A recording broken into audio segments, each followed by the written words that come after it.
When I built a stunning sustainable well in my Riverside Heights dream home, I thought I'd won my freedom, until HOA Queen Meredith Sloan launched a ruthless war of fines, fraud, and concrete to crush my independence, forcing me to outsmart her with a secret recording that would turn our community against her tyranny and spark a revolution of unity and innovation. In the tranquil foothills of Colorado Springs, I thought I'd found my sanctuary in Riverside Heights, a picturesque community where my $800,000 home and a meticulously engineered well symbolized my hard-won independence from corporate life. As a civil engineer, I poured my expertise into creating a sustainable masterpiece, cleaner than city water, glowing with LED lights, and crowned with a polished granite rim.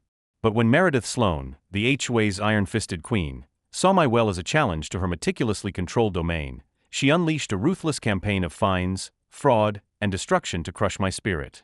What began as a dream of freedom became a battle against a tyrant, a fight that would expose her deception, rally a silenced community, and transform Riverside Heights into a beacon of collaboration and resilience, proving that even the smallest spark of defiance can ignite a revolution. The sun was dipping below the jagged peaks of the Colorado Springs foothills, casting a golden hue across the rolling hills of Riverside Heights. I stood in the front yard of my new home, a sleek, modern $800,000 sanctuary I'd purchased outright with the proceeds from selling my consulting startup. The air was crisp, carrying the faint scent of pine and the promise of a fresh start. After years of grinding through corporate life, navigating endless meetings and suffocating micromanagement, I'd finally broken free. This house, nestled in a community of 50 homes surrounded by rugged beauty, was my reward, a place to focus on my freelance engineering projects and live life on my terms. But more than the house itself, it was the well I built in that yard that became the heart of my new beginning, a testament to my skills as a civil engineer and a symbol of the independence I'd fought so hard to achieve. I'd spent 8 years working for a massive corporation, designing water and drainage systems for resorts and luxury developments across the globe. The work was rewarding. My systems brought clean, sustainable water to places where it was desperately needed, but the corporate grind was soul-crushing. Endless PowerPoint presentations, layers of bureaucracy, and managers who cared more about their egos than the quality of the work had drained me. So when my consulting startup took off, I saw my chance to escape. I sold the company for a tidy sum, enough to buy my dream home without a mortgage, and transitioned to freelancing. Suddenly, I was pulling in 6 figures while working half the hours, designing systems that mattered, from eco-friendly irrigation for high-end resorts to water purification for remote communities. It was the best decision I'd ever made. Riverside Heights was the perfect place to plant my flag. The community was a postcard of suburban perfection, manicured lawns, modern homes with clean lines, and a backdrop of the Rockies that made every sunrise feel like a gift. My house was a 2-story beauty with floor-to-ceiling windows, a wraparound deck, and a spacious yard that begged for something extraordinary. I knew exactly what that something would be, a well. Not just any well, but a masterpiece of engineering, a showcase of everything I'd learned in my career. I wanted it to be sustainable, efficient, and beautiful, a declaration of independence from the municipal water systems that so many communities relied on without question.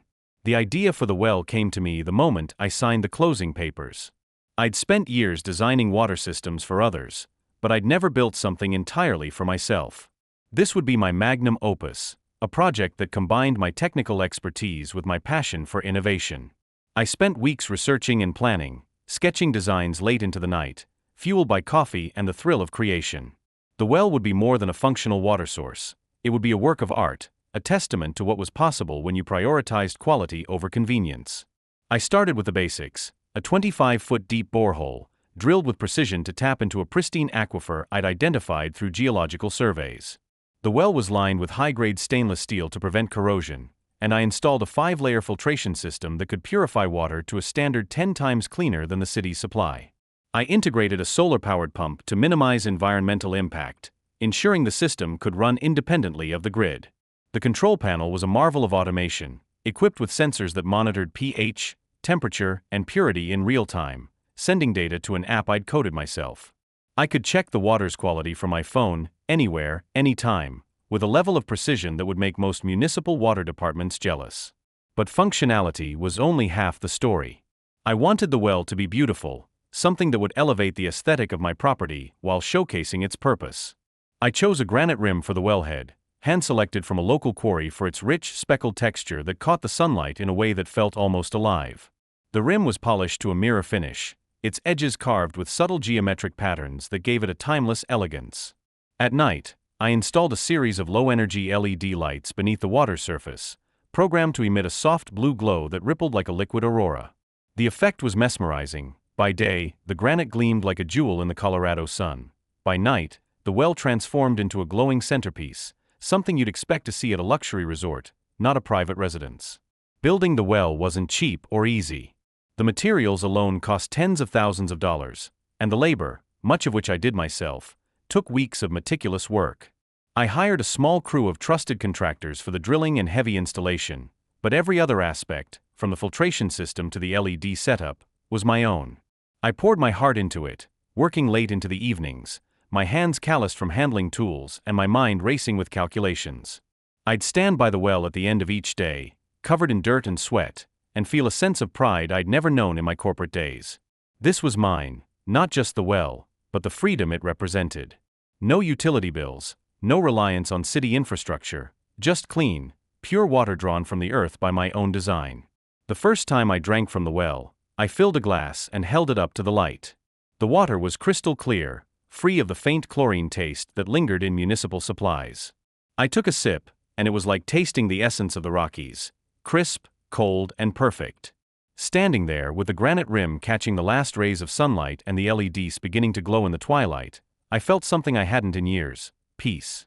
I'd lived in dozens of places, worked on projects worth millions, but this was the first time I'd created something that was truly, completely mine. The well wasn't just a water source, it was a symbol of everything I valued: innovation, self-reliance, and doing things the right way, even when it cost more. I spent those first weeks in Riverside Heights settling into my new routine. My freelance work was thriving. I was designing a drainage system for a ski resort in Utah and consulting on a water purification project in Arizona. The flexibility of freelancing meant I could work from my home office, a sunlit room with a view of the foothills, and still have time to tinker with personal projects. The well became my obsession, a living portfolio of my skills. I'd show it off to anyone who asked, pulling up the app to display real-time water quality data or pointing out the subtle engineering details that made it so efficient. Neighbors would stop by, curious about the glowing structure in my yard, and I'd give them the full tour, explaining how the filtration system worked or why I'd chosen granite over concrete for the rim. Most were impressed, though a few seemed puzzled by my enthusiasm. "Why not just use city water?" one asked. I smiled and said, "Because this is better." The community of Riverside Heights was welcoming, at least on the surface. My neighbors were a mix of young families, retirees, and professionals, all drawn to the area for its beauty and tranquility. We'd wave to each other during morning walks, exchange small talk about the weather, or chat about local events. Mrs. Peterson, the elderly woman next door, brought me homemade cookies the day I moved in, her warm smile a reminder of why I'd chosen this place. It felt like the kind of neighborhood where you could build a life, not just live one. But beneath the idyllic surface, I was about to discover a force that thrived on control, not community, a force named Meredith Sloan. 3 days after I finished the well, I was in my yard adjusting the LED settings when a woman approached, carrying a basket of expensive-looking cookies wrapped in cellophane. She was tall, impeccably dressed in designer athleisure, her makeup flawless despite the early hour. Her smile was bright but didn't quite reach her eyes, which scanned my property with a mix of curiosity and something I couldn't yet name. "Welcome to the neighborhood," she said, extending the basket. "I'm Meredith Sloan, your HOA president. I just had to come see this amazing well everyone's talking about." I thanked her, setting the basket on a nearby table, and launched into an explanation of the well's features. I showed her the granite rim, the LED glow, and the app's real-time data, my enthusiasm bubbling over. For a moment, she seemed genuinely impressed, her eyebrows rising as I explained the filtration system's efficiency. "You're an architect?" she asked, circling the well slowly, her heels clicking on the stone path I'd laid. "Civil engineer," I corrected, pulling up the app to show her the water's purity metrics. "I design water systems for resorts and luxury developments. This well's water is 10 times cleaner than what comes out of the city pipes." Her expression shifted, the warmth fading into something colder, more calculating. "That's interesting," she said, her voice losing its earlier charm. "Here in Riverside Heights, we really value simplicity, harmony with the community." The way she said harmony sent a shiver down my spine, like a warning bell I didn't yet understand. I brushed it off, thinking she was just a quirky neighbor with a thing for HOA rules. After all, I'd followed every regulation, secured every permit, and built the well to exceed county standards. What could possibly go wrong? Looking back, I should have seen the signs. Meredith's smile, her clipped tone, the way her eyes lingered on the well with a mix of admiration and envy, it was all there. But I was too caught up in the joy of my creation, too naive about the power of an HOA president with a grudge. My well, my masterpiece, was about to become the center of a war I never saw coming, one that would test everything I believed about independence, community, and the price of standing out in a place determined to keep everyone the same. The morning was crisp, the kind of Colorado morning where the air feels like it's been polished by the mountains themselves. I was in my front yard, tweaking the LED settings on my newly completed well, watching the soft blue glow ripple beneath the water's surface. The granite rim caught the early sunlight, casting flecks of silver and gold across the stone, and I couldn't help but smile at the sight. My well wasn't just a water source, it was a masterpiece of engineering, a testament to years spent designing sustainable systems for resorts and luxury developments. 3 days earlier, I'd finished the final touches, calibrating the automated control panel, syncing the real-time water quality app to my phone, and polishing the granite to a mirror finish. It was perfect, and I was savoring the quiet pride of creation when I heard the sharp click of heels on my stone path. I looked up to see a woman approaching, her posture as precise as a runway model's. She carried a welcome basket wrapped in cellophane, filled with what looked like artisanal cookies tied with a satin ribbon. Her outfit screamed curated perfection, designer athleisure in muted tones, a sleek ponytail, and makeup so flawless it could have been airbrushed. She was tall, maybe 5 feet 9 inches, with a kind of presence that demanded attention, but her smile didn't quite reach her eyes. Those eyes, sharp and assessing, scanned my yard, lingering on the well with an intensity that made me pause. "Welcome to the neighborhood," she said, her voice bright but edged with something I couldn't place. "I'm Meredith Sloan, your HOA president. I just had to come see this amazing well everyone's talking about." Her words were warm, but there was a practiced quality to them, like a politician working a crowd. I set down my tablet, which was displaying the well's pH and purity metrics, and took the basket, thanking her politely. Riverside Heights was a small community, 50 homes nestled in the Colorado Springs foothills, and I'd already met a few neighbors, like Mrs. Peterson, who'd brought me homemade cookies with a genuine smile. Meredith, though, was different. She radiated authority, the kind that came not from earned respect but from a need to control. I invited her to take a closer look at the well, eager to share my work with someone who seemed interested, even if her interest felt performative. "I'm Mason," I said, gesturing toward the well. "Civil engineer. This is my latest project, a sustainable water system with advanced filtration. The water's 10 times cleaner than the city's supply." I pulled up the app on my phone, showing her the real-time data, pH 7.20 contaminants, temperature steady at 55 degrees Fahrenheit. The LED lights pulsed softly, creating underwater patterns that danced across the granite rim. I explained the 5-layer filtration system, the solar-powered pump, and the granite I'd chosen for its durability and aesthetic. "It's not just functional," I added, unable to hide my enthusiasm. "It's designed to be beautiful, too. The LEDs make it look like a piece of art at night." Meredith circled the well slowly, her heels clicking with deliberate precision. She tilted her head, studying the granite rim as if it were a puzzle she needed to solve. "You're an architect?" she asked, her tone carrying a hint of surprise, maybe even admiration. "Civil engineer," I corrected, scrolling through the app to show her the water quality trends over the past 72 hours. "I specialize in water and drainage systems for resorts and luxury developments. This well is like a small-scale version of what I do for clients: sustainable, efficient, independent." Her expression shifted, the initial curiosity giving way to something colder, more calculating. She crossed her arms, her manicured nails tapping lightly against her elbow. "That's interesting," she said, drawing out the word in a way that made it clear she didn't mean it as a compliment. "Here in Riverside Heights, we really value simplicity. Harmony with the community." The way she emphasized harmony felt like a warning, a subtle jab that my well, with its glowing lights and high-tech features, was somehow out of place in her vision of the neighborhood. I felt the first stirrings of unease, like a faint alarm bell ringing in the back of my mind. I'd dealt with difficult clients before, corporate types who nitpick designs to assert dominance, but this was different. Meredith wasn't a client, she was my neighbor, and more importantly, the HOA president. Still, I brushed it off, chalking it up to an overzealous community leader who took her role a bit too seriously. Harmony with nature is good, I said, keeping my tone light. This well is sustainable living at its finest. It could even be a model for other homes here. Her smile tightened, a frozen curve that didn't waver but grew sharper, like a blade catching the light. I meant harmony with the community, Mason, she said, her voice smooth but laced with condescension. We like things to flow smoothly around here.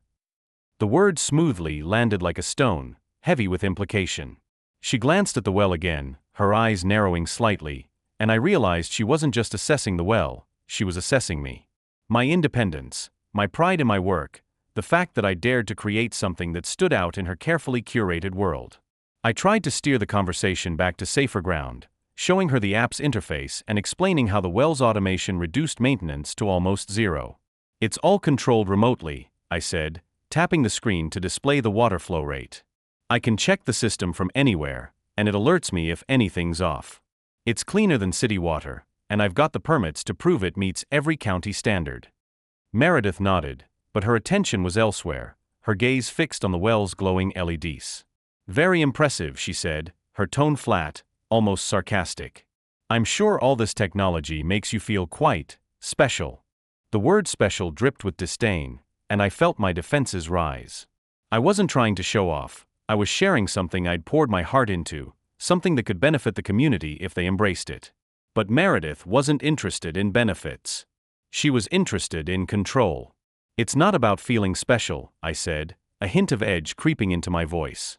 It's about sustainability and water independence. This system could save resources, reduce reliance on the city grid. I'd be happy to share the specs with the HOA, maybe even help design something similar for shared use. Her smile grew colder, if that was possible. Independence, she repeated, as if the word tasted sour.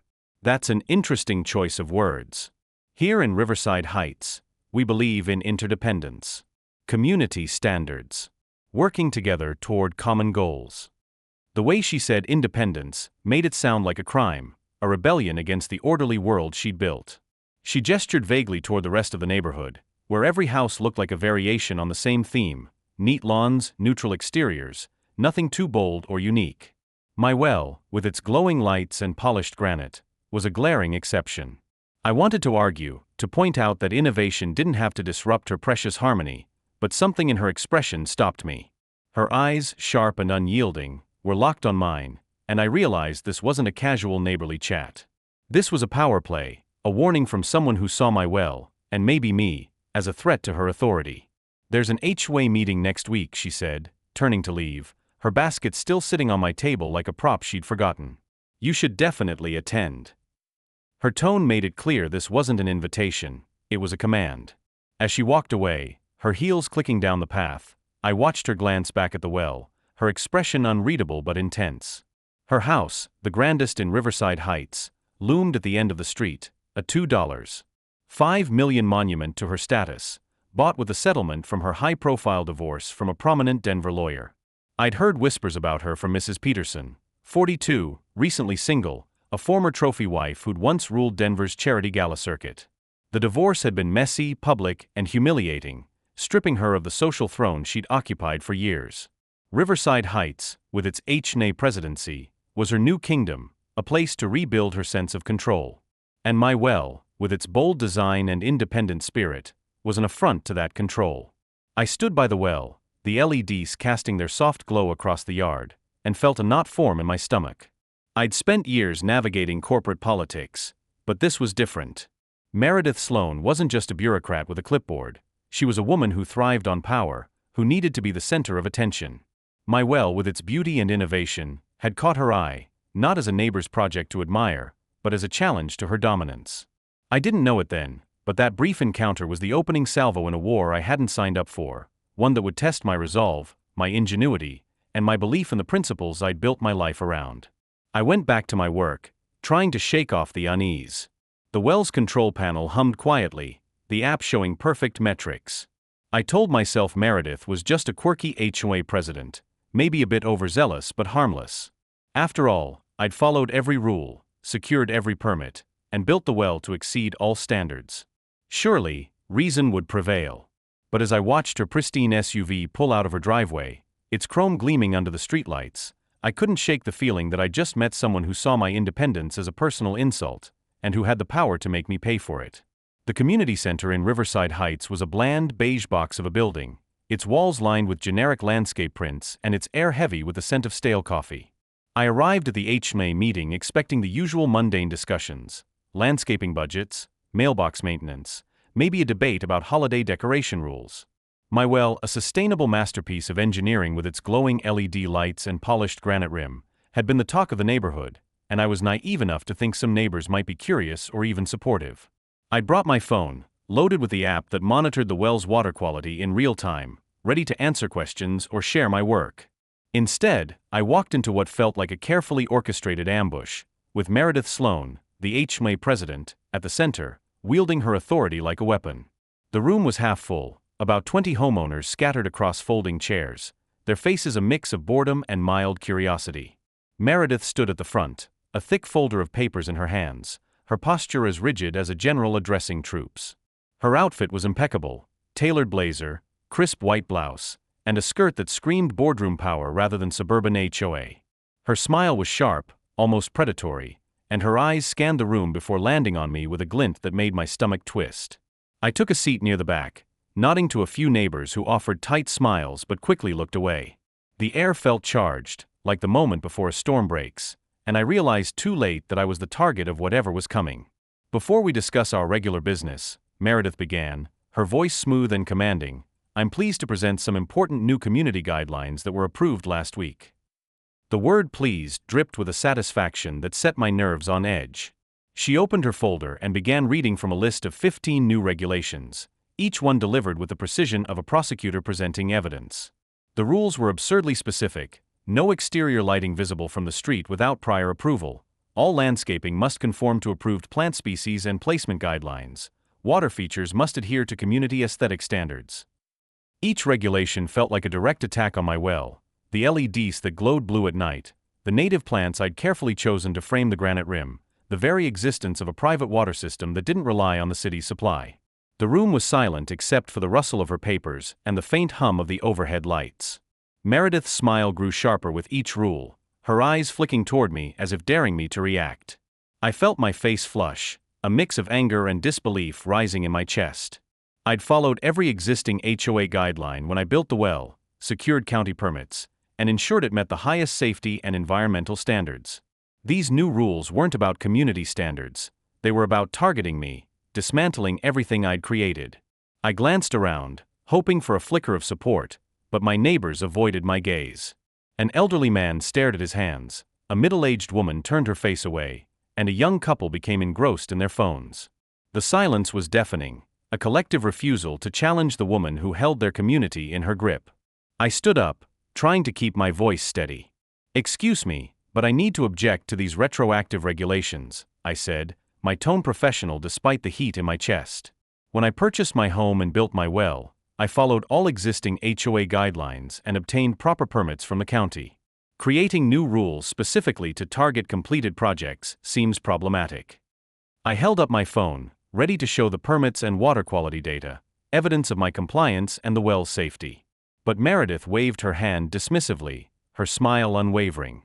"I appreciate your concerns, Mason," she said, her voice dripping with condescension, "but we have to ensure that everything in our community remains safe and appropriate." The way she emphasized appropriate made it clear she viewed my well as anything but. "These regulations are for everyone's benefit. No one gets special treatment, regardless of their professional background." The phrase "professional background" landed like an insult, as if my credentials as a civil engineer were irrelevant, a hobbyist's pretense rather than a career built on years of expertise. I pressed on, refusing to let her dismiss me. "I'm a licensed civil engineer with full insurance coverage," I said, my voice rising slightly despite my effort to stay calm. "This well is professional grade, safer than the municipal water supply. I have real-time monitoring data to prove it." I tapped my phone, pulling up the app that showed pH, purity, and flow rate, all perfect. These new rules target my property specifically. They're retroactive and, frankly, feel like harassment. The room seemed to drop 10 degrees. Meredith's smile faltered for a split second, revealing a flash of something cold and calculating beneath her polished facade. "Paranoid much, Mason?" she said with a little laugh that no one joined. "We're simply trying to maintain the beautiful, cohesive community we've all worked so hard to create. Surely you want to be a good neighbor and work with us, not against us." The implied threat in her words was unmistakable, a velvet glove over a steel fist. She gestured around the room, as if speaking for everyone, but I noticed several neighbors shift uncomfortably, their eyes darting away. I looked around again, desperate for someone to speak up, to question this obvious targeting. Mrs. Peterson, my elderly neighbor, stared at the floor, her hands clasped tightly in her lap. A young father I'd chatted with at the mailbox last week suddenly found his coffee cup fascinating. The silence was suffocating, a testament to Meredith's power. These weren't bad people, they were just scared. Meredith had cultivated an atmosphere where dissent meant becoming her next target, and no one was willing to risk it. In that moment, I understood, they didn't support her, but they were too intimidated to oppose her. "These regulations were created after I completed my project," I said, making one last attempt to appeal to reason. "You can't just change the rules retroactively to target one person's property." My voice was steady, but inside, I was reeling. I'd dealt with difficult clients in my career, but this was different. This was personal, a calculated attack disguised as community improvement. Meredith's smile returned, wider now, like a shark sensing blood. "What used to be acceptable doesn't always meet our current standards," she said smoothly. "Communities evolve, Mason, and so must you." The way she said evolve made it sound like surrender, as if my well and my independence were relics she intended to erase. She closed her folder with a snap, signaling the end of the discussion, and moved on to garbage pickup schedules and holiday decoration policies as if she hadn't just declared war on my property. The rest of the meeting was a blur. I sat there, my phone still clutched in my hand, the well's perfect metrics glowing on the screen. I couldn't focus on the mundane topics. Meredith's voice droned on about snow removal contracts and community picnic plans, because my mind was racing. I'd walked into this meeting expecting a boring bureaucratic ritual, but I'd been blindsided. Meredith wasn't just enforcing rules, she was wielding them like a weapon, targeting my well because it represented everything she couldn't control: innovation, independence, a refusal to conform to her sterile vision of Riverside Heights. As the meeting dragged on, I noticed her glancing at me, her eyes gleaming with satisfaction. She thought she'd won this round, that her new regulations would force me to dismantle the well or face crippling fines. But I saw something else in the room: neighbors who were uncomfortable, who knew this was wrong but were too afraid to speak. Their silence wasn't agreement, it was submission. Meredith had turned the HOA into her personal kingdom, and I was the first real threat to her reign. My well, with its beauty and functionality, was a symbol of what the community could be: forward-thinking, sustainable, collaborative. She saw it as a challenge to her authority, and she was determined to crush it. When the meeting ended, I approached her, hoping a private conversation might yield some compromise. "Look, Meredith, I don't want trouble," I said, keeping my voice calm. "I just want to live quietly and work on my projects. Can we find a way to work this out?" She gathered her papers slowly, making me wait, her movements deliberate like a queen granting an audience. "Of course we can work it out, Mason," she said, her voice dripping with false sweetness. "All you have to do is follow the rules like everyone else. It's really quite simple." Her smile was back, that same frozen curve that promised nothing but trouble. "But these rules didn't exist when I built the well," I said, clinging to logic. "You can't retroactively punish someone for following the guidelines that were in place." She looked at me with the condescension of a teacher scolding a slow student. "The community evolves, Mason. Our standards have to evolve too. I'm sure a smart engineer like you can figure out how to adapt." The word adapt was a command, not a suggestion, and it left no room for negotiation. I left the community center with a sinking feeling, the weight of her words settling like a stone in my gut. The night air was cool, but it did nothing to ease the heat of my frustration. My well, my pride and joy, was now ground zero in a battle I hadn't chosen. Meredith Sloan wasn't interested in fairness or reason, she wanted submission, and she'd crafted her rules to ensure it. As I walked home, the LED glow of my well visible in the distance, I realized I was facing a calculated enemy, one who saw my independence as a threat to her control and was willing to do whatever it took to win. The days following the HOA meeting in Riverside Heights were like living under a microscope wielded by a vindictive scientist. Meredith Sloan, the HOA president, had made it clear that my sustainable, meticulously designed masterpiece, was a threat to her vision of a uniform, tightly controlled community. What I hadn't anticipated was the relentless campaign of harassment she would unleash, a barrage of petty violation notices designed to break my spirit and drain my resources. Over the next month, my life became a battle against her weaponized bureaucracy, and I began to see the true extent of her power and the fear she instilled in our neighbors. It started the morning after the meeting. I stepped outside to check the well's control panel, its LED lights casting a soft blue glow in the pre-dawn light, when I found a bright red notice taped to my front door. Violation: unauthorized electronic decoration visible from street.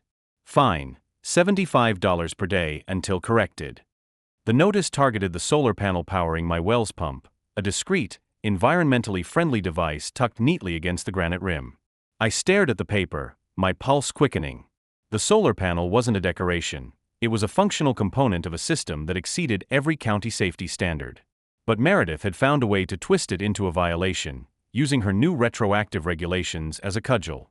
I tore the notice down, my hands shaking with a mix of anger and disbelief, and went inside to review the HOA guidelines. I'd pored over them before building the well, ensuring every detail complied with the rules in place at the time. The solar panel was low profile, barely visible unless you were standing in my yard, and it was fully permitted. This wasn't about compliance, it was about control. I fired off an email to the HOA management company, attaching photos of the panel and copies of my permits, expecting a quick resolution. Their response came within hours.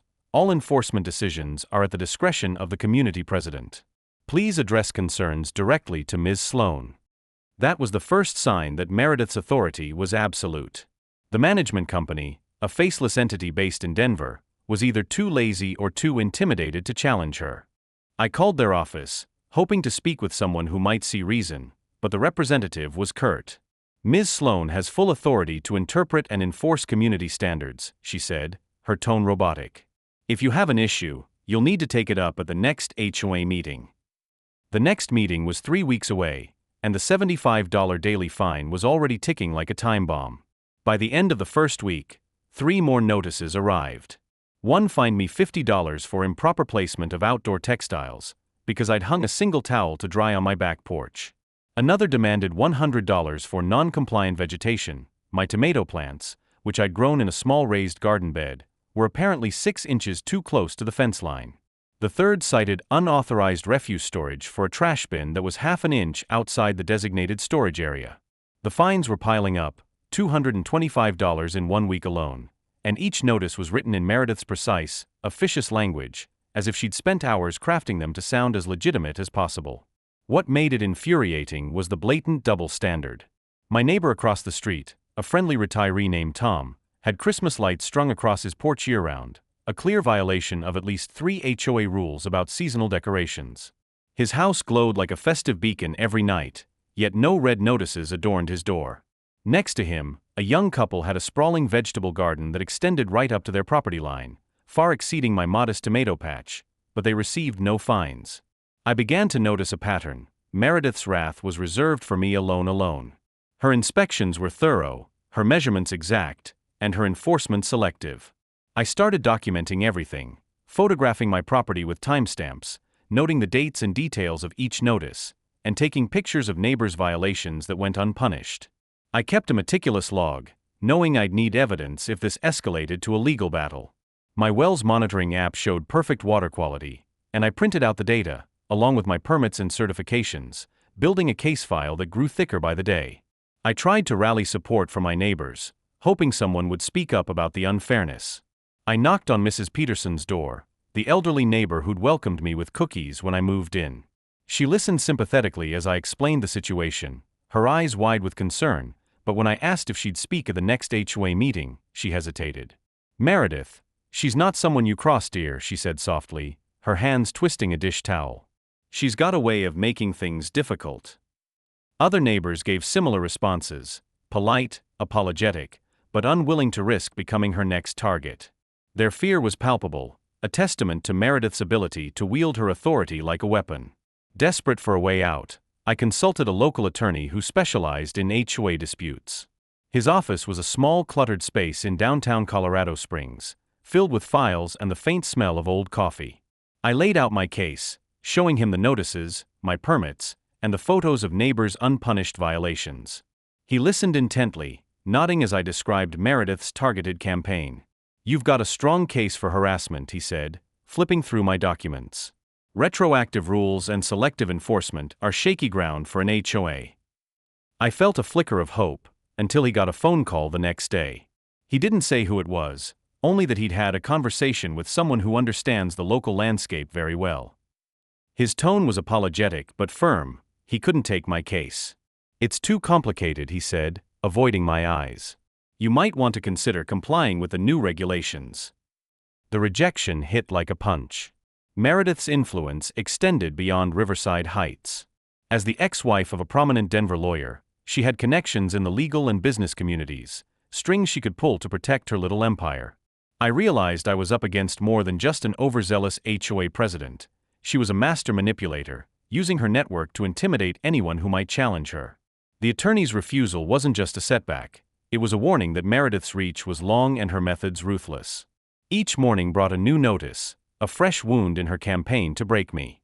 One fined me $60 for non-approved outdoor furniture arrangement, because I'd left a folding chair on my patio overnight. Another demanded $80 for excessive exterior illumination from the well's LEDs, which were softer than the streetlights illuminating Meredith's own over-decorated yard. By the end of the third week, the fines totaled over $1,200, each one carefully calculated to stay just below the threshold that would trigger an automatic legal review. It was a deliberate strategy, petty enough to seem trivial to outsiders, but relentless enough to make my life unlivable.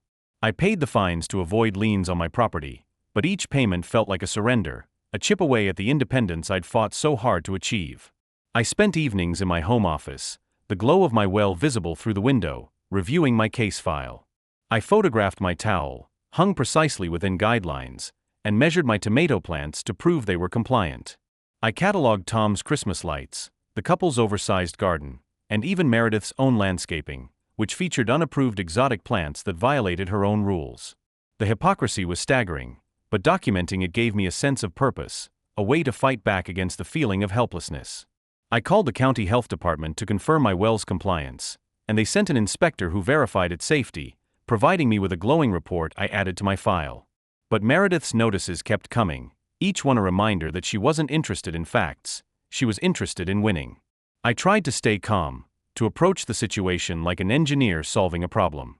I analyzed the HOA bylaws, searching for loopholes or procedural errors.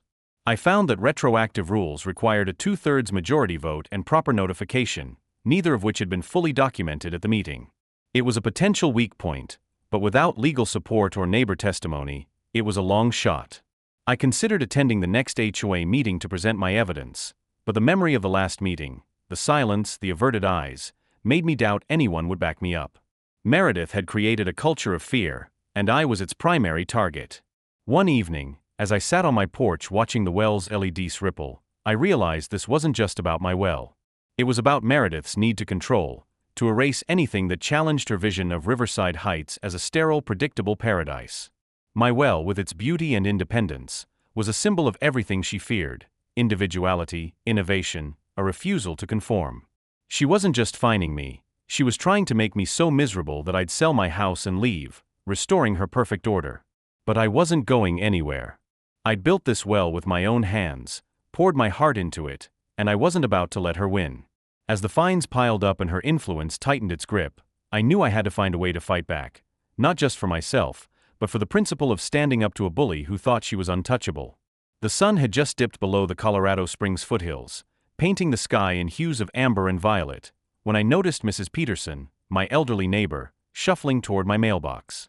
It was late, an unusual time for her to be out, and her movements were furtive, her head swiveling as if checking for unseen watchers. I'd grown accustomed to the rhythm of Riverside Heights, where evenings were quiet, marked by the soft glow of my well's LED lights and the occasional hum of a neighbor's sprinkler. But Mrs. Peterson's presence, so deliberate and cautious, broke that rhythm, setting my nerves on edge. She was a kind woman, widowed in her late 70s, with a warm smile and a habit of leaving homemade cookies on my porch. Her sudden appearance, clutching a folded piece of paper, felt like a signal that something was deeply wrong. I stepped outside, the cool evening air brushing against my skin, and met her at the edge of my yard. Her eyes, usually bright with neighborly warmth, were clouded with worry. "Mason dear," she whispered, her voice barely audible as she glanced toward the street, "be careful. She's planning something." She pressed the note into my hand, her fingers trembling slightly, and hurried back to her house, her silhouette disappearing into the dusk. I stood there, the paper crinkling in my grip, and felt a chill that had nothing to do with the temperature. The she could only be Meredith Sloan, the HOA president whose campaign of petty violation notices had already turned my dream home into a battleground. I unfolded the note under the glow of my porch light. Mrs. Peterson's handwriting was neat but shaky, as if written in haste. "Meredith's been researching ways to declare your well a contamination risk." I heard her on the phone talking about environmental concerns and emergency measures. "She's found something to force you to shut it down. Please be careful." My stomach dropped as I read the words, the weight of them settling like a stone.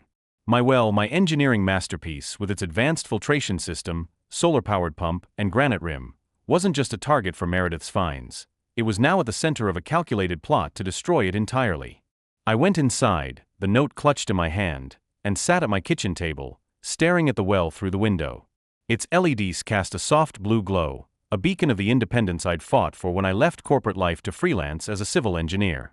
The well was more than a water source. It was a symbol of everything I valued: innovation, self-reliance, and doing things right, even when it cost more. Meredith's earlier attacks, with her barrage of fines for towels, tomatoes, and trash bins, had been infuriating but manageable. This was different. Declaring my well a contamination risk was a nuclear option, a move that could not only shut down my system but also tarnish my reputation as an engineer and force me to abandon the very thing that made this house my home. Mrs. Peterson's warning confirmed what I'd suspected since the HOA meeting. Meredith's vendetta was personal and escalating. Her retroactive regulations, unveiled like a trap to target my well's lights, plants, and design, had been the opening salvo. The fines, over $1,200 in 3 weeks for petty infractions, were designed to wear me down, but they hadn't broken me. Now she was raising the stakes, using the specter of environmental danger to justify her campaign. I knew my well was pristine. Its 5-layer filtration system produced water 10 times cleaner than the city's supply, and I had the permits and test results to prove it. But Meredith's knack for hiding behind official-sounding community standards made her dangerous. She wasn't just a bully with a clipboard. She was a strategist who knew how to manipulate systems to get what she wanted. I poured a glass of water from the well, its clarity a quiet defiance of Meredith's accusations, and began to think like the engineer I was. If I was going to fight back, I needed to understand the battlefield. I opened my laptop and started researching HOA laws in Colorado, diving into the dense legalese of the Colorado Common Interest Ownership Act and local ordinances. What I found was both encouraging and daunting. HOA boards had significant power to enforce rules, but they were also bound by legal obligations to treat residents fairly and base decisions on legitimate community interests. Retroactive rulemaking, like the 15 new regulations Meredith had sprung at the meeting, was a gray area. If I could prove the rules were created specifically to target me, and that her enforcement was selective, I might have a case for harassment. The problem was evidence. Her motives were cloaked in the vague, official language of community harmony and safety concerns, making it hard to pin her down. I pulled up my case file, a growing collection of photos, violation notices, and documentation. I had pictures of my towel hung within guidelines, measurements showing my tomato plants were compliant, and evidence of neighbors' unpunished violations: Tom's year-round Christmas lights, the couple's oversized garden, even Meredith's own non-compliant landscaping. I added Mrs. Peterson's note to the file, along with a time-stamped photo of it, knowing it could be crucial if her warning proved true. But a note from a neighbor, no matter how heartfelt, wasn't enough. I needed concrete proof of Meredith's intent, something that would expose her campaign as the personal vendetta it was. I spent hours digging into municipal water regulations, hoping to understand how Meredith might frame my well as a contamination risk. The county health department's website outlined strict protocols for private wells, but mine met every standard. My permits were ironclad, my water tests impeccable. I called the department the next morning, speaking with an inspector who confirmed my well's compliance after a recent visit. "Your system's a model of what private wells should be," he said, his voice tinged with admiration. I asked if anyone had inquired about my well recently, but he said no, which meant Meredith was operating behind the scenes, likely through her network of connections from her days as a Denver socialite. Her background gave her an edge I couldn't ignore. As the ex-wife of a prominent lawyer, Meredith had spent years cultivating relationships in legal and business circles. Her $2.5 million divorce settlement had bought her the grandest house in Riverside Heights, but it was her ability to wield influence that made her formidable. The attorney who declined my case after a mysterious phone call was proof of that. I began to suspect she was leveraging those connections to build her case against my well, perhaps by finding a compliant official or a loophole in environmental regulations. The thought was maddening, but it also clarified my next steps. I had to outmaneuver her at her own game. I turned my research to HOA governance, scouring the Riverside Heights bylaws for weaknesses. The bylaws required transparency in rule changes, including a 30-day notice period and a 2/3 majority vote for major amendments. Meredith's 15 new regulations had been approved last week, she'd claimed, but I hadn't received any prior notice, and the meeting minutes I requested from the management company were suspiciously vague. If I could prove the rules were enacted improperly, I might challenge their legitimacy. But that would require neighbors to corroborate the lack of notice, and their silence at the last meeting suggested they were too afraid of Meredith to speak up. I thought back to Mrs. Peterson's whispered warning, "Be careful, dear." She'd lived in Riverside Heights for 15 years, long before Meredith arrived, and her note suggested she'd seen Meredith's tactics before. I visited her the next evening, bringing a small bouquet of wildflowers as a thank you. She invited me in, her living room cozy with knit blankets and photos of her grandchildren. Over tea, she shared what she knew. "Meredith's always been like this," she said, her voice low. "She picks a target, usually someone who doesn't fit her mold, and makes their life miserable until they give in or leave. Last year, it was the Wilsons and their solar panels. She fined them until they took them down." I asked why no one challenged her, and Mrs. Peterson sighed. "She's got a way of making you feel like you're the problem. And she knows people, important people." Her words confirmed my fears. Meredith's power wasn't just in her HOA title, but in her ability to intimidate and manipulate. Mrs. Peterson promised to keep her ears open, but urged me not to confront Meredith directly. "She's smart," she warned. "She'll twist your words and make you look paranoid." I thanked her, tucking the wildflowers into a vase on her table, and left with a renewed sense of purpose. If Meredith was planning to frame my well as a contamination risk, I needed to be ready, not just with documentation, but with a strategy to expose her before she could act. Back home, I sat in my office, the well's glow a constant reminder of what was at stake. I opened my laptop and began mapping out a plan. I'd continue documenting every violation notice, every neighborly infraction that went unpunished, and any communication from the HOA. I'd research environmental regulations in depth, anticipating the loopholes Meredith might exploit. And I'd start recording interactions with her, knowing her ego might lead her to slip up. The challenge was proving her motives without alienating the neighbors who were too scared to support me. Mrs. Peterson's note was a lifeline, a crack in Meredith's armor, but it was only the beginning. As I stared at the well, its LEDs casting patterns across the yard, I knew this fight was no longer just about saving my creation. It was about standing up to a tyrant who thought she could control everything, and everyone in her perfect little kingdom. The glow of my well's LED lights filtered through my office window, casting soft blue patterns across the walls as I sat hunched over my laptop, surrounded by a growing pile of violation notices. It was late, the kind of hour where the world feels quiet but your mind is loud with worry. Meredith Sloan, the HOA president of Riverside Heights, had escalated her campaign against my sustainable water system, a masterpiece of engineering that symbolized my independence, from petty fines to a chilling new threat. Mrs. Peterson's whispered warning, delivered in a shaky handwritten note, echoed in my head. Meredith was plotting to declare my well a contamination risk, a move that could not only destroy my creation but also brand me as a danger to the community. I was a civil engineer, used to solving complex problems with logic and precision, but this was a different kind of challenge. Meredith wasn't just a bully with a clipboard, she was a master manipulator, cloaking her vendetta in the language of community standards. To fight back, I needed more than permits and test results. I needed a weapon as sharp as hers. I'd spent weeks documenting her harassment, photographing my property to disprove her absurd violation notices for towels, tomatoes, and trash bins, and cataloging neighbors' unpunished infractions like Tom's year-round Christmas lights. My case file was thick with evidence, but it wasn't enough. Meredith's influence, bolstered by her connections as the ex-wife of a prominent Denver lawyer, had already scared off a local attorney who'd seen promise in my case. Her ability to hide behind official-sounding justifications made her motive slippery, nearly impossible to pin down in a way that would hold up in court. Mrs. Peterson's note was a lifeline, but it was hearsay, not proof. I needed something undeniable, something that would expose her campaign as the fraud it was. That's when I turned to the municipal records, hoping to find a crack in her armor. I started with the Colorado Springs Water Department's website, navigating through dense PDFs of service agreements and environmental regulations. My background in water systems gave me an edge. I knew how to read the fine print, the kind of technical language most people gloss over. Hours passed as I sifted through documents, my coffee growing cold, my eyes burning from the screen's glare. Most of the records were standard: billing structures, maintenance schedules, compliance requirements. But buried in the fine print of Riverside Heights' water service contract, I found it, a clause that felt like a golden ticket, a bomb waiting to be detonated.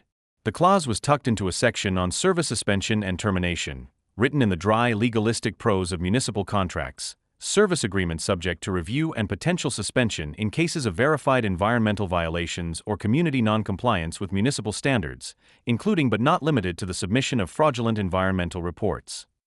I read it again, my heart pounding. This wasn't just a rule, it was a kill switch.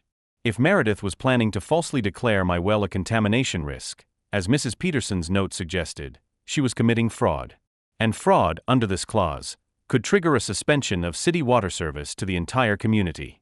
Her fake report wasn't just harassment, it was a reckless act that could jeopardize the water supply for all 50 homes in Riverside Heights. I leaned back in my chair, the weight of the discovery sinking in. The clause was a standard protection for the city, designed to shield them from liability if a community misrepresented its environmental status or water usage needs. But it was also a vulnerability for Meredith.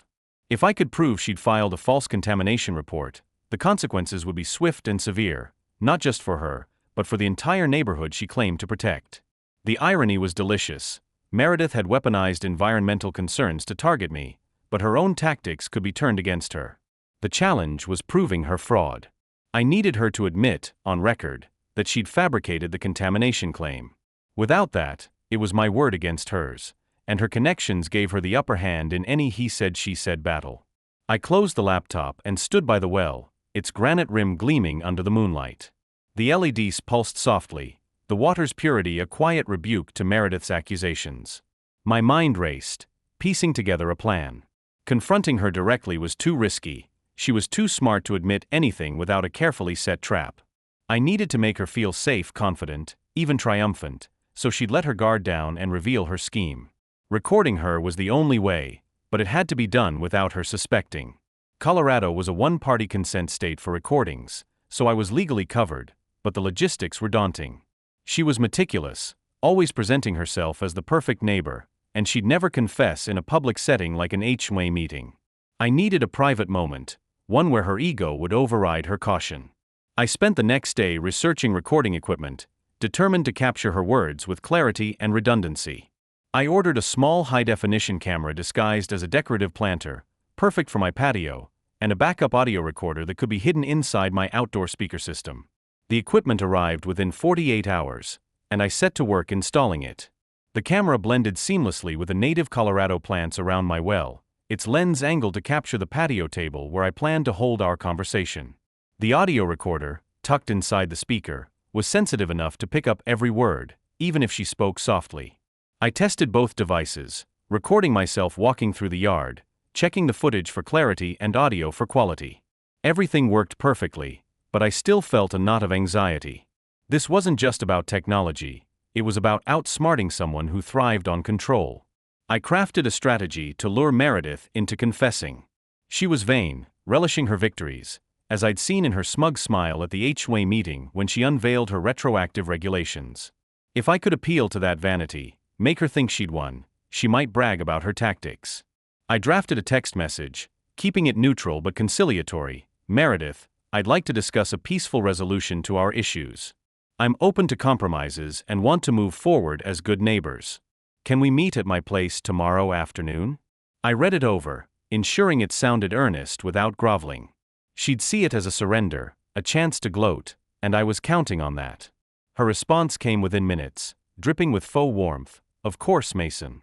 I've always believed reasonable people can work things out. Tomorrow at 3 p.m. In your backyard sounds perfect. The exclamation points and speed of her reply confirmed my suspicions. She was eager to savor her victory, to see me humbled. I spent the evening preparing the patio, positioning the camera and recorder for optimal coverage, and rehearsing my approach. I'd play the part of a defeated neighbor, praising her cleverness to stroke her ego, all while steering the conversation toward her environmental scheme. It was a high-stakes gamble, but I had no choice. My well, my independence, and my life in Riverside Heights were on the line. The next morning, I double-checked the equipment, running test recordings to ensure nothing would fail. I reviewed the water service contract again, memorizing the clause and its implications. If Meredith admitted to fabricating the contamination report, I could take the evidence to the water department, triggering an investigation that would expose her fraud and potentially suspend the community's water service, a consequence she'd never see coming. But I had to be careful. If she suspected a trap, she'd clam up, and I'd lose my chance. I also considered the fallout. A water shutoff would affect my neighbors, who'd done nothing but stay silent out of fear. I felt a pang of guilt, but Meredith's actions had left me no choice. She'd turned a community institution into her personal weapon, and I had to use the system to fight back. As the meeting time approached, I stood by the well, its solar-powered pump humming quietly, and thought about what it represented. I'd built it to be a model of sustainability, a way to live independently while contributing to the community. Meredith saw it as a threat to her control, a symbol of defiance in her sterile uniform kingdom. Her campaign, fines, regulations, and now a fabricated environmental crisis, was about more than my well. It was about crushing anyone who dared to stand out. I wasn't just fighting for my property. I was fighting for the principle that no one should be bullied into conformity by someone wielding unchecked power. I sat at the patio table, the camera hidden in the planter, the recorder nestled in the speaker. The well's LEDs glowed softly, a reminder of what I was protecting. Meredith would arrive soon, confident in her victory, unaware that I'd found the golden ticket in the fine print. If I played this right, her own words would be her undoing, and the system she'd manipulated would turn against her. As I waited, the Colorado sun warm on my face, I felt a surge of determination. This wasn't just about saving my well, it was about exposing a tyrant and reclaiming the freedom she'd tried to steal. The first hint of trouble came at 6:30 a.m. A low, guttural rumble that shook me awake in my Riverside Heights home. At first, I thought it was road construction or utility work, a common enough disturbance in any neighborhood, but the sound was too close, too visceral, vibrating through the walls of my $800,000 sanctuary. My heart quickened as I realized it was coming from my front yard, where my well, a masterpiece of sustainable engineering, stood as a symbol of my independence. I threw on jeans and a t-shirt, my bare feet cold against the hardwood floor, and rushed to the window. What I saw stopped me cold. 2 concrete trucks parked in my driveway, their engines idling like predators, and 3 workers in hard hats circling my well. A bright yellow danger, "Do not approach" sign, official-looking and ominous, was staked into the grass, and plastic sheeting wrapped the granite rim like a shroud. My stomach churned. This wasn't maintenance. This was destruction. I bolted outside, the morning air sharp against my skin, and confronted the crew. "What the hell is going on here?" I shouted, my voice raw with disbelief. The well, 25 feet deep, with a 5-layer filtration system, solar-powered pump, and LED lights that glowed blue at night, was my pride and joy, built with my own hands to deliver water 10 times cleaner than the city's supply. The crew chief, a weathered man in his 50s with a sympathetic but resigned expression, handed me a clipboard stacked with documents. "Sorry, sir," he said, his tone professional but weary. "We have orders from the HOA to perform emergency environmental remediation. This well's been reported as a potential contamination source, and we're required to seal it immediately." The words hit like a punch. Contamination source. I repeated, my hands shaking as I scanned the paperwork. The documents were filled with official jargon: groundwater contamination risk, immediate public health threat, emergency action authorized by community safety protocols. It was a masterclass in bureaucratic manipulation, designed to look legitimate to anyone who didn't know better. But I knew better. My well was pristine, its water tested regularly, its permits ironclad. I'd built it to exceed every county standard, and I had the data to prove it. "This is insane," I said, trying to keep my voice steady. "This well is cleaner than city water. I have test results, monitoring data, professional certifications. This is completely fabricated." The crew chief shrugged, his eyes avoiding mine. "Look, I don't make the decisions. I just follow orders. We've got permits from the county health department and authorization from your HOA board. If you've got a problem, you'll need to take it up with them." He gestured across the street, where a county vehicle was parked, its driver, a middle-aged official with a badge and clipboard, taking photos and filling out forms. The sight of that vehicle, its presence lending an air of legitimacy to this travesty, made my blood boil. I pulled out my phone and started recording, capturing the trucks, the workers, the sign, and the sheeting around my well. I knew documentation was my only defense against whatever Meredith Sloan, the HOA president, had orchestrated. "You can't do this without my permission," I protested, stepping toward the well. "This is my property." The crew chief shook his head, pointing to the paperwork. "County says otherwise." The county official approached, his expression neutral but firm. "Actually, sir, when there's a verified public health emergency, we have authority to take immediate action," he said, flipping through his clipboard. "The HOA filed a complaint with documented evidence of contamination risk, and our testing confirmed elevated levels of concerning substances." "What testing?" I demanded, my voice rising. "Nobody has tested my water except me, and I have documentation showing it exceeds all safety standards." I opened my phone's app, pulling up real-time data, pH 7.20 contaminants, perfect metrics. I shoved the screen toward him, but he barely glanced at it. "I'm sorry, sir," he said, his tone practiced, "but we have to err on the side of public safety. You can request a hearing to contest the findings, but the remediation has to proceed immediately." The realization hit me like a wave. Meredith had manufactured fake test results, convincing county officials that my well posed a genuine threat.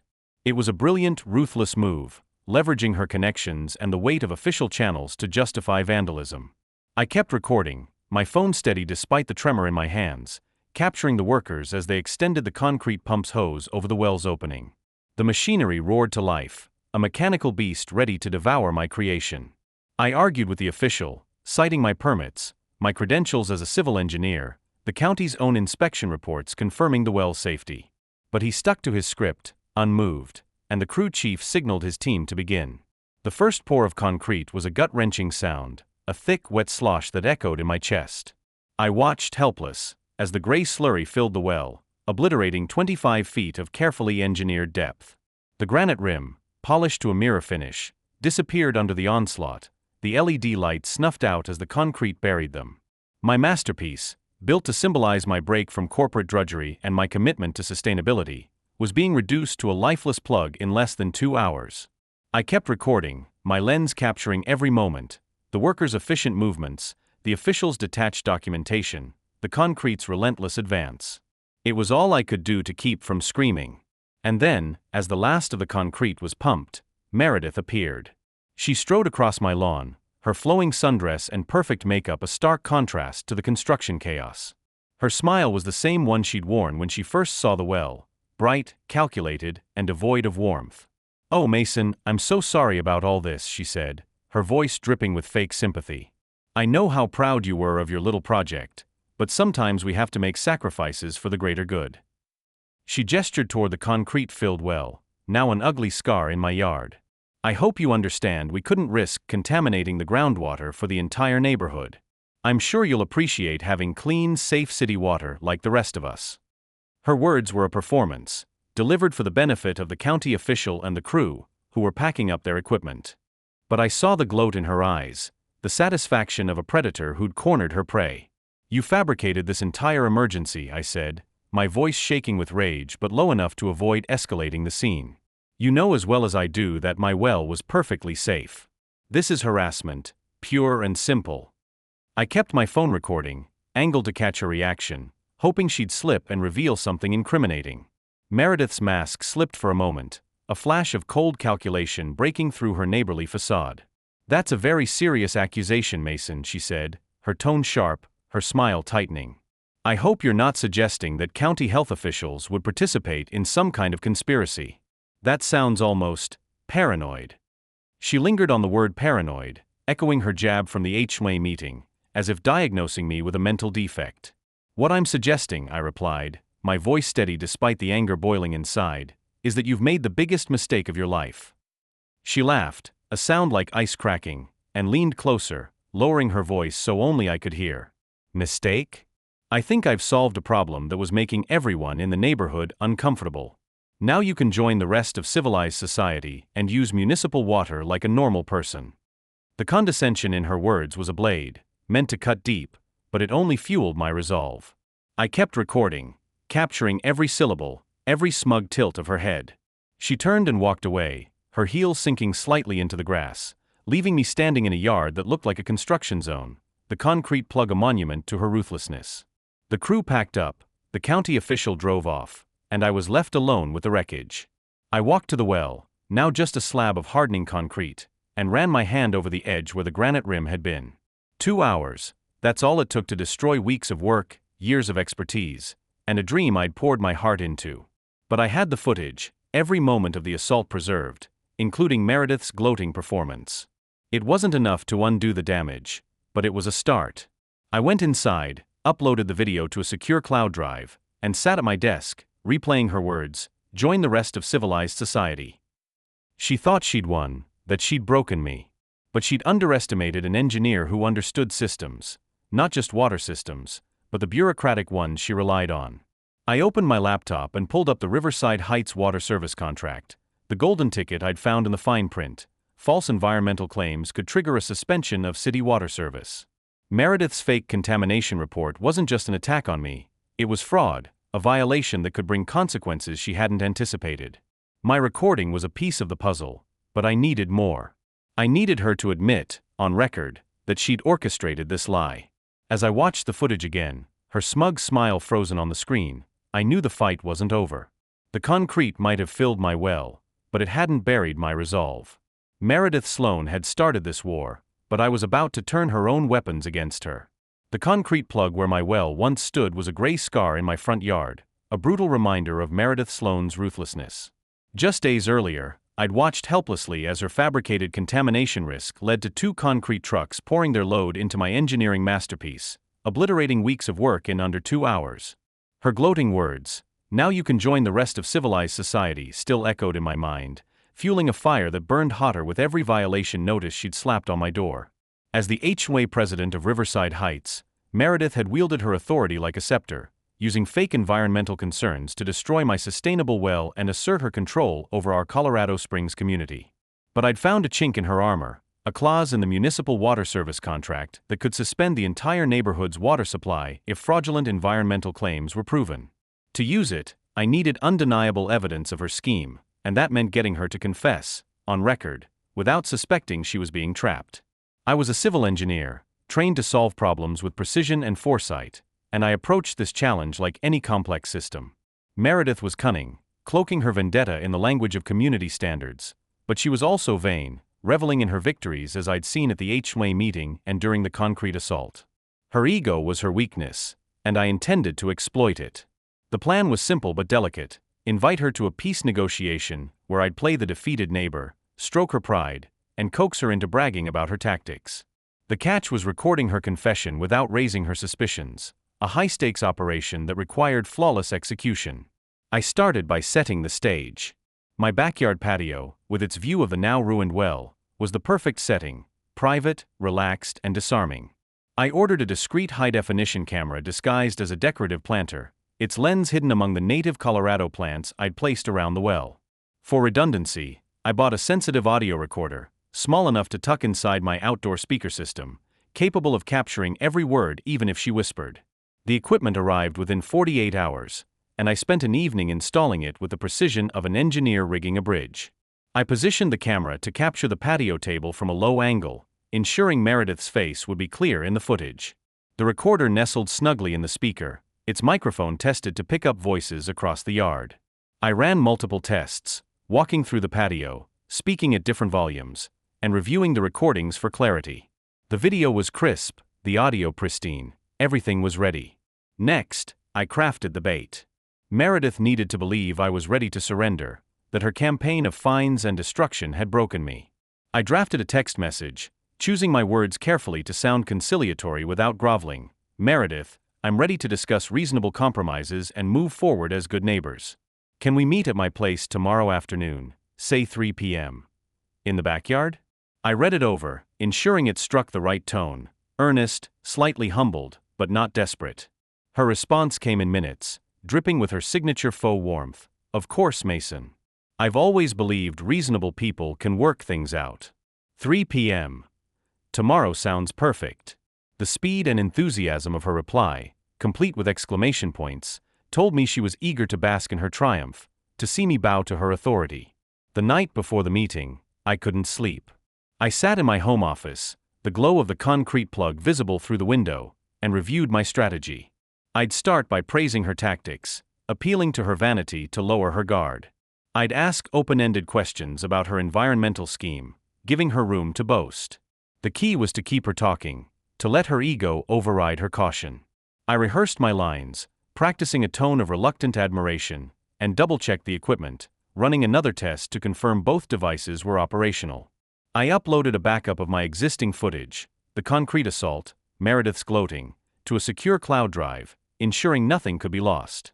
By midnight, I was as ready as I'd ever be, but my nerves were electric with anticipation. This wasn't just about saving my well, it was about exposing a tyrant who turned our community into her personal fiefdom.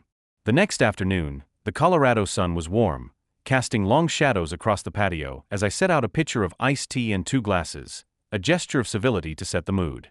At exactly 3 p.m., Meredith arrived, her flowing sundress and flawless makeup making her look like she'd stepped out of a lifestyle magazine.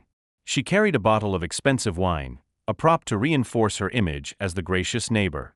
Mason, she said, her voice warm but laced with condescension, I'm so glad you reached out. I've been hoping we could put all this unpleasantness behind us. She gave me an air kiss, a theatrical gesture that felt like a mockery of our months-long war, and settled into a patio chair, crossing her legs with the confidence of a queen surveying a conquered land. I poured the iced tea, ignoring the wine, and sat across from her, my heart pounding but my face calm. The camera in the planter and the recorder in the speaker were rolling, capturing every moment. I have to admit, I began, leaning forward slightly, you really outmaneuvered me with the whole environmental thing. I never saw that coming. I kept my tone light, almost admiring, watching her eyes light up with pleasure. Her smile widened, a predator's grin, and I knew I'd struck the right chord. Well, you know, she said, leaning back and swirling her glass, sometimes you have to think creatively when dealing with difficult situations. I've learned that people respond better to official authority than to simple requests. She took a sip of tea, clearly relishing the chance to explain her brilliance. I nodded, feigning awe, and pressed further. How did you even know to use environmental concerns? I asked, my voice carefully casual. I mean, that was incredibly effective. Meredith practically preened at the praise, her posture relaxing as she warmed to the subject. Oh, Mason, you'd be amazed what you can accomplish when you understand how these systems work, she said, her tone almost conspiratorial. I've been involved in community management for years, and I've learned that environmental safety is the one thing that makes officials act immediately, no questions asked. She paused, sipping her tea, and I leaned in, sensing an opening. So the contamination report, I prompted, keeping my expression one of impressed curiosity, that was, what, a friend's help? I held my breath, hoping she'd take the bait. She waved her hand dismissively, her smile turning smug.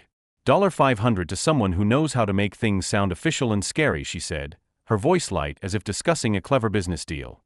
Worth every penny for the results. She gestured toward the concrete plug, now a lifeless slab where my well had been, and my heart raced. This was the confession I needed. I kept my face neutral, nodding as if in agreement. That's genius, I said, leaning back to mirror her relaxed posture. So the report was just made up? I let the question hang, my tone still admiring, and she took the bait fully, her ego overriding any caution. Oh, absolutely, she said, laughing softly. All it took was one phone call to a friend who understands how to write convincing reports. Honestly, the whole thing was probably illegal anyway. Private wells in established communities always create complications. I could barely contain my excitement, but I kept my voice steady. The best part, she continued, warming to her subject, is that everyone thinks I'm the hero who protected the neighborhood from a dangerous situation. They have no idea how easy it was to manufacture the whole crisis. She laughed again, delighted with her own cleverness, and I nodded, encouraging her to keep talking. So, this was really about the well making me stand out too much? I asked, giving her the chance to fully incriminate herself. Absolutely, she replied without hesitation, leaning forward now, her eyes gleaming with satisfaction. If I let one person have their own private water source, pretty soon everyone would want one. Then who would pay for the municipal water system? The whole community structure would fall apart. I had to nip that in the bud before it became a trend. She raised her glass in a mock toast, her smile triumphant. To community standards and the people who enforce them. I mirrored her gesture, raising my glass, my mind racing with the weight of what she'd just admitted. She'd confessed to paying for a fake report, to orchestrating a fraudulent environmental crisis, all to maintain her control over Riverside Heights. The camera and recorder had captured every word, every smirk, every damning detail. As she chatted on about the importance of cohesion, I felt a surge of quiet triumph. She thought she'd won, but she'd just handed me the key to her downfall. Meredith left an hour later, still glowing with satisfaction, oblivious to the trap she'd walked into. I waited until her SUV pulled out of my driveway, then rushed to my office to review the footage. The video was crystal clear, her face perfectly framed as she bragged about her scheme. The audio was flawless, every word audible, from the $500 payment to her admission that the well threatened her vision of uniformity. I backed up the files to multiple cloud drives, my hands trembling with adrenaline. This wasn't just evidence, it was a weapon, one that could trigger the water service contracts clause and expose Meredith's fraud to the city. As I watched the footage again, her smug toast replaying on my screen, I knew the next step. I'd contact the Colorado Springs Water Department, submit the recording, and let the system she'd manipulated turn against her. The concrete plug in my yard was a wound, but this confession was my counterstrike. Meredith Sloan, the queen bee of Riverside Heights, had stung herself, and I was ready to show the world just how poisonous her reign had been. The concrete plug in my front yard, where my meticulously engineered well once stood, was a silent testament to Meredith Sloan's ruthless campaign to crush my independence. Her fabricated contamination report had led to the destruction of my sustainable masterpiece, a well that delivered water 10 times cleaner than the city's supply, and her gloating words, "Now you can join the rest of civilized society," still stung. But I had her confession, recorded in crystal clear video and audio during a carefully orchestrated peace negotiation in my backyard. Meredith, the HOA president of Riverside Heights, had admitted to paying $500 for a fake report to eliminate my well, all to maintain her iron grip on our Colorado Springs community. Armed with this evidence and a clause in the municipal water service contract that could suspend water service for fraudulent environmental claims, I was ready to turn her own tactics against her. The stage was set for a reckoning, and it began with a single phone call.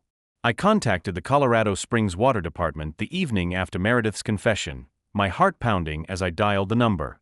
I asked to speak with a supervisor in the compliance division, knowing I needed someone with authority to act on my evidence. When I reached a supervisor named Karen, I kept my tone calm but urgent. "I need to report fraudulent environmental claims that may have compromised the integrity of Riverside Heights Service Agreement," I said, citing the clause I'd found in the fine print. "I have video evidence of the HOA president admitting to fabricating a contamination report to destroy my private well." Karen's voice sharpened with interest, and she asked me to email the footage along with a detailed written complaint.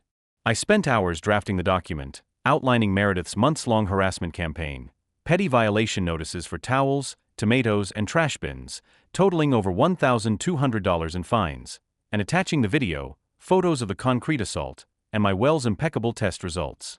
By midnight, the email was sent, and I sat back, the glow of my laptop screen a stark contrast to the darkness outside. Within 48 hours, the consequences hit Riverside Heights like a shockwave. On Thursday morning, every home in the community received an official notice from the water department. Water service temporarily suspended pending investigation of contract violations and false reporting. Estimated restoration pending resolution of investigation. I woke to the sound of my phone buzzing incessantly, 7:15 a.m., then 7:20, then a steady stream of calls from neighbors. "Mason, what's going on?" one demanded, her voice frantic. "There's no water for my kids' showers." Another, a retiree named Tom, sounded bewildered. "Why's the water off? Is this about your well?" I explained calmly, directing them to the notice and promising answers at the emergency HOA meeting scheduled for that evening. The beautiful irony was that I hadn't caused the shutoff. I'd simply reported Meredith's fraud, and the system she'd manipulated was now holding her accountable. The community center was packed that evening, the beige room electric with frustration and confusion. Over 40 residents filled the folding chairs, their faces a mix of anger, exhaustion, and curiosity. The lack of water had turned daily routines into chaos. No coffee, no dishwashing, no baths, and the tension was palpable. Meredith sat in the front row, her posture rigid, her usual impeccable outfit slightly disheveled. Her face was pale, her eyes darting nervously, a far cry from the confident queen bee who'd orchestrated my well's destruction. I arrived early, setting up my laptop and a portable projector I'd borrowed from a colleague, knowing this was my chance to present the evidence clearly and decisively.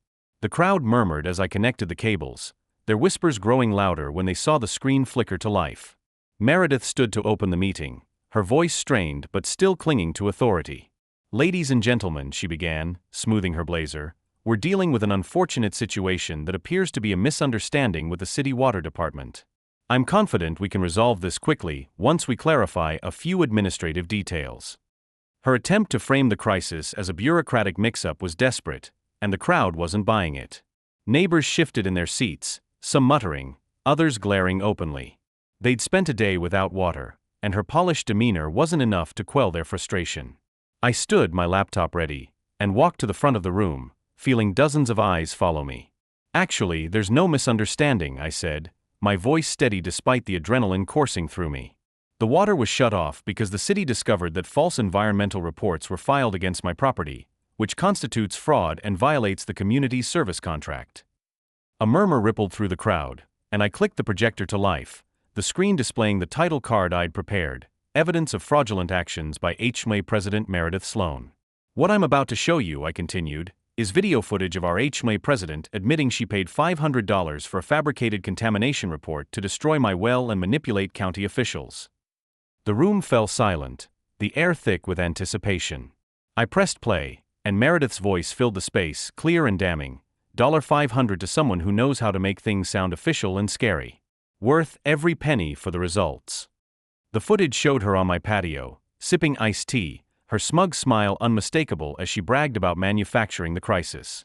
"The best part is that everyone thinks I'm the hero who protected the neighborhood from a dangerous situation. They have no idea how easy it was to manufacture the whole crisis."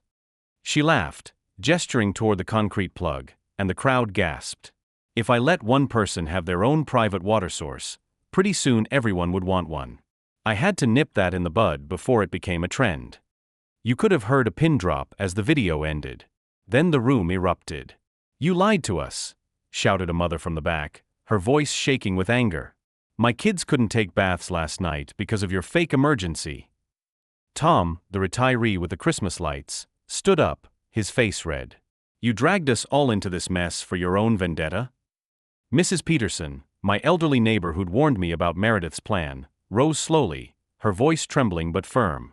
"You made us all accomplices to your harassment campaign. We trusted you to protect our community, and instead you put everyone at risk." Meredith stood, raising her hands for quiet, her composure cracking. "Now, let's all calm down and think about this rationally," she said, her voice wavering. "Mason has obviously edited this recording to make it sound worse than it was. We can't base important decisions on potentially manipulated evidence." Her denial was weak, and the crowd's outrage only grew.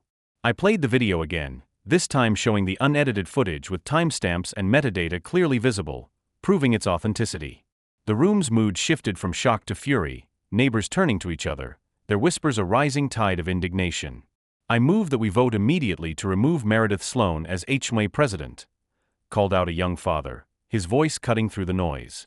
"Second," came multiple voices, echoing from every corner. The vote was swift and decisive, 48 in favor of removal, with only Meredith voting against herself. She sat back down, alone in the front row, her face a mask of stunned defeat as the community she terrorized turned against her. The silence that followed was heavy, the weight of her betrayal settling over the room. Mrs. Peterson stood again, her eyes fixed on me. "Mason, you understand these systems better than any of us," she said, her voice carrying a quiet authority. "Can you help us fix this mess?" I'd anticipated this request and had already prepared a plan. "I've contacted the water department and provided them with evidence that the false reports came from one individual acting without community authorization," I explained, pulling up a draft resolution on the projector. "They're willing to restore service within 24 hours if we submit a formal disavowal of Meredith's actions and commit to full cooperation with their investigation." The room buzzed with agreement, and we drafted the resolution on the spot, a document that condemned Meredith's fraud and affirmed the community's commitment to transparency. Neighbors lined up to sign it, their signatures a collective rejection of her reign. Meredith's name was notably absent, her isolation complete. As the meeting ended, people approached me, their apologies quiet but sincere. "We should have said something sooner," said Tom, his Christmas lights still unpunished. "She made it clear anyone who opposed her would be next." Another neighbor, a young mother, added, "We were all scared of her, but that's no excuse. Thank you for standing up." Meredith remained in her chair as the room cleared, surrounded by empty seats, her expression a mix of shock and hatred. She looked up at me, her voice low and venomous. "This isn't over, Mason. I'll sue you, I'll sue the community, I'll sue everyone involved in this witch hunt." Her threats were hollow, the desperate rantings of someone who'd lost everything. "Good luck with that," I replied calmly. "Everything I did was legal and documented. Can you say the same?" She had no answer, and I walked away, the weight of the victory settling over me. By the next morning, water flowed through Riverside Heights pipes again, the city having accepted our resolution and restored service. The community exhaled, the crisis averted, but the scars of Meredith's reign lingered. Her credibility was shattered, her authority gone, and her confession, now public, marked her as a fraud. The community had struck back, not with vengeance but with truth, and I felt a quiet satisfaction knowing I'd turned her own system against her. The concrete plug remained, but it was no longer a symbol of defeat. It was a reminder that even the most powerful bullies could be brought down when a community found its voice. The morning after the emergency HOA meeting in Riverside Heights, I stood in my kitchen, listening to the familiar gurgle of water flowing through the pipes.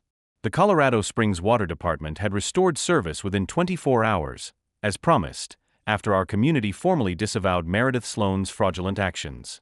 Her recorded confession, bragging about paying $500 for a fake contamination report to destroy my well, had been the key, triggering an investigation that exposed her as a manipulator who turned our neighborhood into her personal fiefdom. The concrete plug where my sustainable masterpiece once stood remained a stark reminder of her ruthlessness, but the tide had turned. Meredith's reign as HOA president was over, her credibility shattered, and the community was waking up from the fear she'd instilled. For me, a civil engineer who'd built my life on solving problems with precision, this was more than a victory. It was the start of a new chapter, one where justice and innovation would reshape Riverside Heights into something stronger than Meredith could ever have imagined. The fallout for Meredith was swift and severe. The county health department launched an investigation into her fabricated contamination report, a serious offense that could lead to criminal charges for filing false government documents. The water department, furious at being manipulated, pursued civil penalties for contract violations and the costs of the emergency service suspension, which had disrupted 50 households. Meredith was also ordered to pay $15,000 in compensation for the destruction of my well, plus additional funds to cover the community's legal fees and administrative costs. These financial penalties were just the beginning. Her social standing, carefully cultivated as the queen bee of Riverside Heights, crumbled overnight. Neighbors who once smiled politely during her morning walks now turned away or glared openly. The charity organizations she dominated in her Denver socialite days distanced themselves, unwilling to associate with someone exposed as a fraud and a bully. Meredith's attempts to salvage her position were futile. The Riverside Heights bylaws required a 30-day notice for major changes in residence, but the community's rejection was so complete that she had no choice but to put her $2.5 million house on the market immediately. Word of her deception spread beyond our neighborhood, carried by local news articles and whispered gossip in Colorado Springs' tight-knit circles. Her ex-husband's law firm, once a source of her influence, refused to touch her case, and other attorneys were wary of defending someone with clear video evidence against her. By the end of the week, a for sale sign stood in her pristine front yard, a symbol of her defeat. Meredith Sloan, who'd ruled Riverside Heights with an iron grip, was now a pariah, forced to flee the community she'd tried to control. I used the $15,000 compensation wisely, channeling my anger and loss into a new project that would not only restore my well but also transform the neighborhood. My original well, 25 feet deep, with a 5-layer filtration system, solar-powered pump, and LED-lit granite rim, had been a personal triumph, a symbol of independence after years of corporate drudgery. Its destruction had been a blow, but it also sparked an idea. What if I built something even better, not just for myself but for the community? I envisioned a new well, bigger and more advanced, with shared access points to allow neighbors to benefit from its clean, sustainable water. It would be a rebuke to Meredith's sterile uniformity, a testament to collaboration and innovation. I hired a professional drilling company, one I'd worked with on resort projects, to construct the new well. This time, I went deeper, 30 feet, to tap into an even purer aquifer, and I upgraded the filtration to a 7-layer system, ensuring water quality that rivaled bottled spring water. The solar array was expanded to power not just the pump, but also a backup system that could support multiple households in an emergency. I designed the wellhead with a broader granite rim, etched with subtle patterns inspired by the Rockies, and reinstalled the LED lights, now programmable to shift colors for community events. The control panel was a marvel, with sensors that monitored water quality in real time and a shared app that allowed neighbors to access the data. Most importantly, I added multiple access points, valves and connectors that let nearby homes tap into the well for emergency water or daily use, free of charge. The construction took 3 weeks, and I involved the community every step of the way. I held an informal meeting in my yard, inviting neighbors to see the plans and offer input. Mrs. Peterson, who'd warned me about Meredith's scheme, was the first to sign up, her eyes lighting up at the idea of clean well water for her garden. Tom, the retiree with the Christmas lights, joined next, curious about reducing his water bill.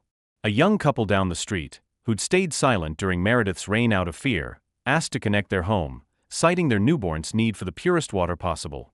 By the time the well was complete, 3 households were hooked up, with others expressing interest. The shared system wasn't just a water source, it was a symbol of trust, a community coming together after being divided by fear.